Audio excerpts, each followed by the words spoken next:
अस्सलामु अलैकुम वरहमतुल्लाहि वबरकातुहू। बिस्मिल्लाहिर्रहमानिर्रहीम। ऐं तहक़ीक़ अल्लाह बनी इसराइल का पक्को अहद वरतो हो ऐं असां मंझाई 12 सरदार मुक़रर किया हुआ।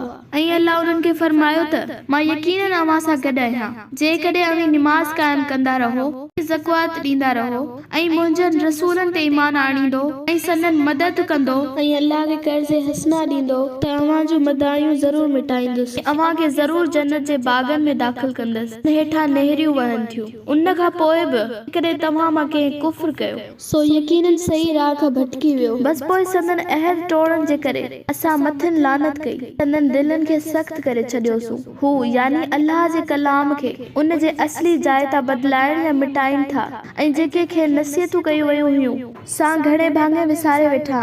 ऐं तू ए मुहम्मद सल्लल्लाहु अलैहि वसल्लम सवाइ किन थोरनि जे हमेशा संदन कंहिं न कंहिं ख़यानत खां वाक़िफ़ थींदो रही थो, तंहिं करे उन्हनि खे माफ़ कर ऐं संदन ख़ताउनि खे दरगुज़र कर। बेशक अल्लाह एहसान कंदड़ खे ॾाढो पसंद करे थो। ऐं असां उन्हनि खां पक्को वाइदो वरतो हो जेके पाण खे पक्का नसारा या ईसाई चवनि था। उन्हनि बि उन नसीहत जो या तालीम जो कुझु हिस्सो विसारे छॾियो जेके खेनि कई वई हुई, तंहिं करे असां क़यामत जे ॾींहं ताईं संदन विच में दुश्मनी ऐं कीनो विझी छॾियो ऐं जल्दी ई अल्लाह खेनि ख़बर ॾेई छॾींदो जेके हू कंदा रहंदा हुआ। ए अहले किताब, अव्हां वटि असांजो रसूल मुहम्मद सल्लल्लाहु अलैहि वसल्लम अची चुको आहे। हू जेके कुझु अव्हां किताब मां लिकाईंदा हुआ सो तव्हां लाइ खोले बयान करे थो ऐं केतिरनि ई ॻाल्हियुनि खे नज़र अंदाज़ दरगुज़र बि करे थो। बेशक तव्हां वटि अल्लाह जी तरफ़ खां नूर ऐं पधरो किताब क़ुरान अची चुको आहे जंहिं जे वसीले अल्लाह संदसि रज़ा ते हलण वारनि लाइ सलामती जा रस्ता खोले छॾे थो ऐं पंहिंजे हुक्म सां उन्हनि खे कुफ्र जी ऊंधाइनि ऐं गुमराहियुनि मां कढी रोशनी में आणे थो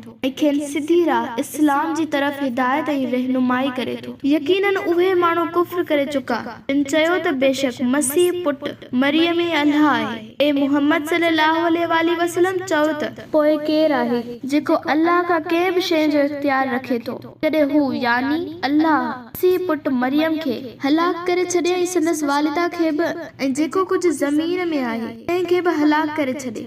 आसमाननि ऐं ज़मीन ऐं जेको मंझंदि आहे उन जी बादशाही अल्लाह लाइ ई आहे, जेको चाहे ऐं जीअं चाहे सो खलके थो ऐं अल्लाह हर शइ ते पूरी तरह कादिर ऐं वस वारो आहे। यहूदी ऐं नसारा चवनि था त असां अल्लाह जा पुट ऐं संदसि प्यारा आहियूं। ए मुहम्मद सल्लल्लाहु अलैहि वसल्लम खान पुछ त पोइ हू यानी अल्लाह तव्हांखे तव्हांजे गुनाहनि जे करे सज़ा छो थो ॾिए, बल्कि अव्हां बि संदसि खलकियल मखलूक मां ॿियनि वांगुरु इंसान आहियो। हू जंहिंखे घुरे थो माफ़ करे थो, जंहिंखे घुरे थो सज़ा ॾिए थो। आसमाननि ऐं ज़मीन ऐं जेको कुझु मंझंदि आहे उन जी बादशाही अल्लाह लाइ ई आहे ऐं उन ॾांहुं ई सभिनी खे मोटणो आहे। ए अहले किताब, बेशक तव्हां वटि असांजो रसूल अची चुको आहे। को रसूलनि जे सिलसिले बंदि थियण खां पोइ या काफ़ी वक़्फ़े खां पोइ आयो आहे। हू तव्हांखे हक़ ऐं असल दीन खोले ॿुधाए थो त जीअं तव्हां उहो न चओ असां वटि को बशारत ॾींदड़ ऐं ख़बरदार कंदड़ आगाह कंदड़ या तनबीह कंदड़ आयो ई कोन हो। सो हाणे